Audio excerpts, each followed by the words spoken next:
దీనికి పొద్దున్నే లేవాలా, పండ్లు తోవాలా, దీనికి పొద్దున్నే లేవాలా, మళ్ళీ ముఖం కడగాల, దీనికి పొద్దున్నే లేవాలా, స్నానం చేయించాలా, గుడ్డలు కట్టాలా, టీలు టిఫిన్లు ఎన్ని రకాల, దీనికి పరపేయాలా, దీనికి కుర్చీలు వేయాలా, దీన్ని పండబెట్టాలా, ఏసీలు పెట్టాలా, ఫ్యాన్లు పెట్టాలా, ఎంత సేవ. మీ అమ్మ నాయనకి సేవ, మీ పిల్లలకి చేయని సేవ ఎవ్వరి చేయని శరీరానికి చేస్తలేదా?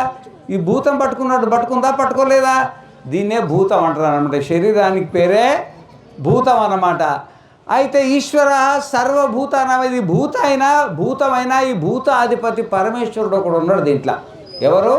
పరమేశ్వరు. ఈశ్వర సర్వభూతానాం హృద్దేశేర్జున తిష్టతి. హృద్దేశే అంటే బుద్ధిలో ఉన్నాడు. హృత్ అంటే ఏంది? బుద్ధి.